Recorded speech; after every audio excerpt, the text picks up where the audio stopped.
ভাইপো তো আগেই যাবে, বড় বড় কথা। হেমন্ত বিশ্ব শর্মা, শুভেন্দু অধিকারী, আরে ভাই আমার টিকিট ছুতে পারবি না, যা না কোর্ট খোলা আছে। এরা জানে যে আমাদের জ্যোতিপ্রিয় মল্লিক, পার্থ চ্যাটার্জিরা তো গেছে, আরো কিছুদিনের মধ্যে আমাদের অনেককে যেতে হবে। এই মুখ্যমন্ত্রী জানে পরিবর্তনের সরকার এলে এই মুখ্যমন্ত্রী যা যা কাণ্ড করে গেছেন তার সব তথ্য ডকুমেন্ট আমাদের হাতে আছে। আমরা উনার মতো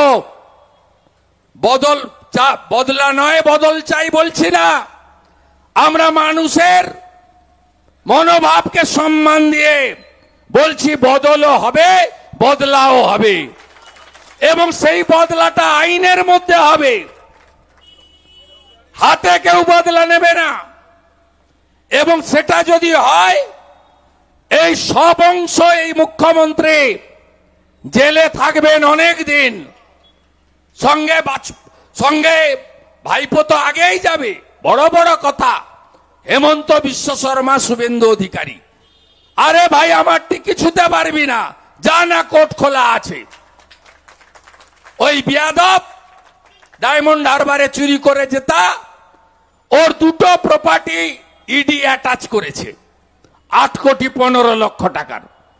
25 বার ইডি ডেকেছে, 5 বার গেছে, 20 বার এদিক ওদিক করে গোলে কাটিয়েছে। যার পাসপোর্ট জমা থাকে তিনি ভাষণ দিচ্ছেন বড় বড়, যার প্রপার্টি অ্যাটাচমেন্ট হয়েছে। আমরা তো আশ্চর্য হয়ে যাই কি করে এইসব লোক বাইরে থাকে আর দেশের স্বরাষ্ট্রমন্ত্রীকে, প্রধানমন্ত্রীকে পার্সোনাল অ্যাটাক করে, সংবিধানকে আক্রমণ করে। তাই এরা শুধু শিক্ষা ব্যবস্থা নয়, 8,200 স্কুল বন্ধ নয়, 6,888টা ইন্ডাস্ট্রি বন্ধ হয়েছে এই সরকারের আমলে।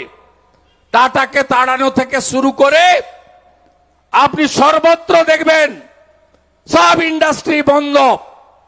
বামফ্রন্টের সময় ঋণ ছিল 1,98,000 কোটি টাকা, মাথা পিছু 19,000 টাকা করে।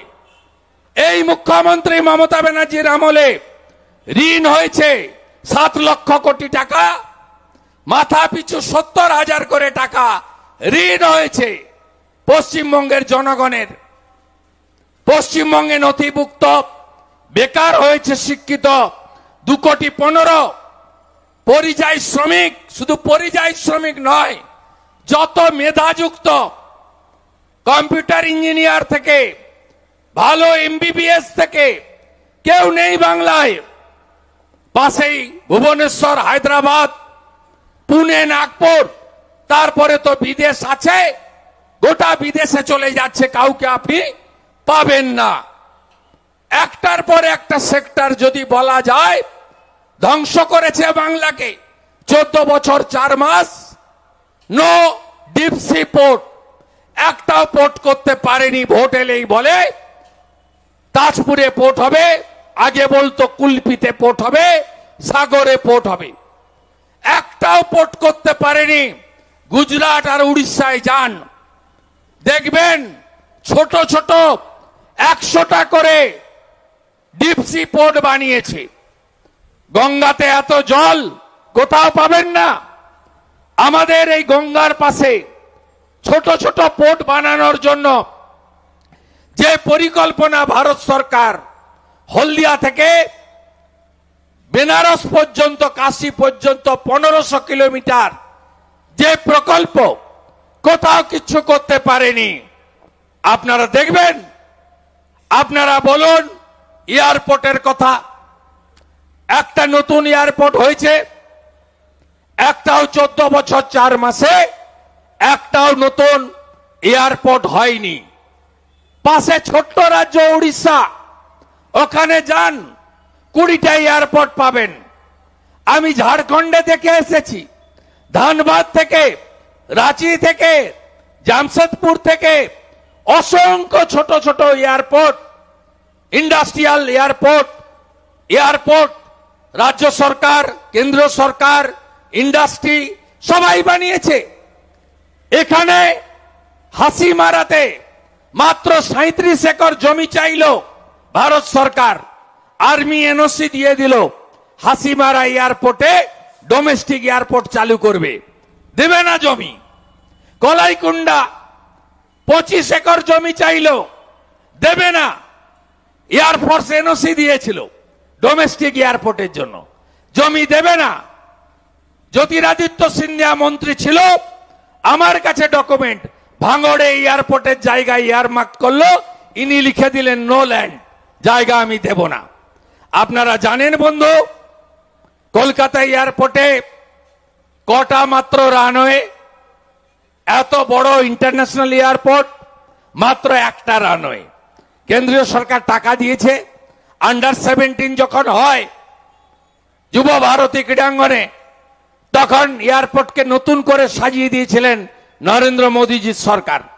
জানেন আপনারা, ওখানে দুটো রানওয়ে তৈরি হয়ে পড়ে আছে। কেন চালু হয়নি কেউ জানেন না। চালু হয়নি এই জন্য ওখানে একটি মাজার আর একটি ধর্মীয় আস্তানা আছে, সেটা ভাঙতে দেবে না মমতা ব্যানার্জি। তাই কলকাতা এয়ারপোর্টে আরো দুটি রানওয়ে চালু হয়নি। ভাবতে পারেন, এয়ারপোর্টে প্রাচীর খোলা, কে আসছে আর কে ঢুকছে। এত বড় ক্যালকাটা এয়ারপোর্ট, যেখান থেকে enter north eastern, Bangladesh, Nepal, Bhutan, Myanmar এবং চীনও অত্যন্ত কাছে, সেই রকম একটা হাই সিকিউরিটি এয়ারপোর্ট, তার প্রাচীর খোলা থাকে ধর্মীয় কাজ করার জন্য। এই হচ্ছে এই রাজ্যের সরকার। আপনি কোন দিকে তাকাবেন বলুন? বাবা সাহেব আম্বেদকর তিনি রিজার্ভেশন দিয়ে গেছিলেন এসটিদের, এসসিদের।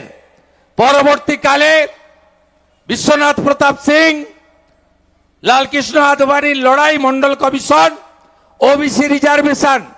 পরবর্তীকালে নরেন্দ্র মোদীজি, যারা উচ্চ বর্ণ কিন্তু অর্থনৈতিকভাবে দুর্বল, তাদের জন্য ইডব্লিউএস, এতগুলো রিজার্ভেশন সংবিধান ভারত সরকার বিভিন্ন সময় দিয়ে গেল।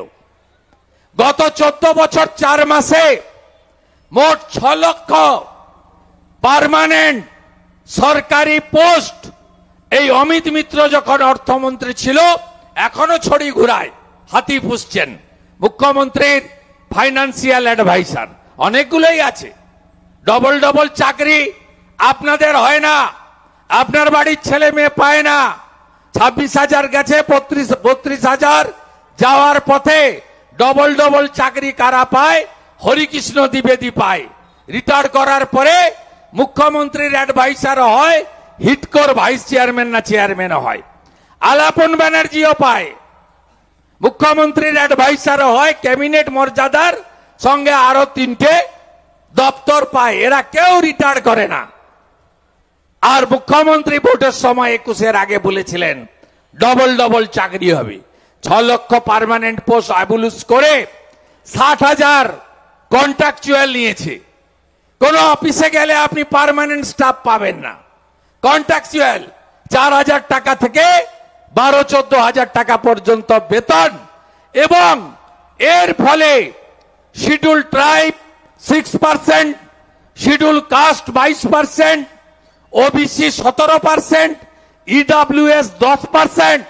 কেউ রিজার্ভেশন সুযোগ পাননি, কারণ সব কন্ট্রাকচুয়াল ঢুকে। কত বড় সর্বনাশ! এসটি, এসসি, অরিজিনাল ওবিসি এবং যারা হায়ার কাস্ট কিন্তু ফিনান্সিয়ালি উইক, ইডব্লিউএস থেকে বঞ্চিত হয়েছেন।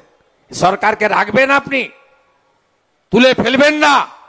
ভাতার সরকার, এই সরকারকে রাখা উচিত। নারী সুরক্ষা, কন্যা সুরক্ষা কোথায় গেছে? আমি গত 1 মাসে 14টা কন্যা সুরক্ষা যাত্রা করেছি, হাজার হাজার মা বোন দিদিদের সাথে নিয়ে। কেন? পশ্চিম বাংলায় কোন দিদি, কোন বোন কোন কন্যা এমনকি সিনিয়র সিটিজেন মা মাসিরা পর্যন্ত সুরক্ষিত নয়। কারণ কি? কারণ একটাই, এই রাজ্যের পুলিশ মন্ত্রী ধর্ষকদের প্রোটেক্টর, ধর্ষকদের ছাতা আমব্রেল্লা। এই মুখ্যমন্ত্রীর গুণের শেষ নেই। ভাষার কথা বলছিল সজল ঘোষ মহোদয়, বিধানসভায় আমাকেও অনেক কথা বলে লিমিটলেস অপোজিশন। আপনার বিরুদ্ধে আমি প্রধানমন্ত্রীকে অভিযোগ করব। প্রধানমন্ত্রী তো আসছেন, 22 তারিখে অভিযোগ পত্র লিখে নিয়ে আসুন না, সামনাসামনি হবে। আপনি তো আমাকে ডাকেন না, কিন্তু ভারত সরকার ডেকেছে লিডার অব অপোজিশন হিসেবে। ওইখানে আপনি অভিযোগ করবেন, ফয়সলা হয়ে যাবে। এই মুখ্যমন্ত্রী পার্ক স্ট্রিটের ঘটনাকে বলেন ছোট্ট ঘটনা। এই মুখ্যমন্ত্রী কাকদ্বীপে রেপ হলে বলে পুরো রেপে 20,000, হাফ রেপে 10,000 টাকা তো দেওয়া যেতেই পারে। এই মুখ্যমন্ত্রী হাঁসখালিতে তফসিলি পরিবারের ক্লাস 9-এর ছাত্রীকে যখন ওদের নেতা ছেলে জন্মদিনে ডেকে ধর্ষণ করে খুন করে বিনা চিকিৎসায় বিনা ডেথ সার্টিফিকেটে শ্মশানে নিয়ে গিয়ে পুড়িয়ে দেয়, তখন আপনি বলেন লাভ অ্যাফেয়ার্স ছিল, প্রেমের গল্প। কালিয়াগঞ্জ রাজবংশী পরিবারের ক্লাস 12-এর ছাত্রী, তাকে যখন আপনার জাভেদ অঞ্চল সভাপতির বেটা যখন ধর্ষণ করে খুন করে, আপনি বলেন মেয়েটা অন্তঃসত্ত্বা ছিল। এই মুখ্যমন্ত্রী বলেনি 14ই আগস্ট 2024 বাবা মা চাইলে তো আমি অভয়ার বাবা মাকে 10 লাখ দিতেই পারি। আমার কথা নয়, এই মুখ্যমন্ত্রীর কথা। এই মুখ্যমন্ত্রী এত বক্তৃতা করেন ডেলি।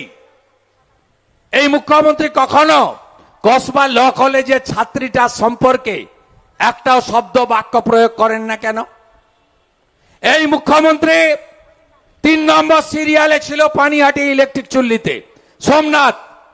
তিনি যেহেতু তাড়াতাড়ি করে পুড়িয়ে দিয়েছে অভয়ার দেহ, তাই তাকে পানিহাটিতে চেয়ারম্যান করে পুরস্কার দিয়েছে। অভয়ার প্রমাণ লোটপাট করেছে।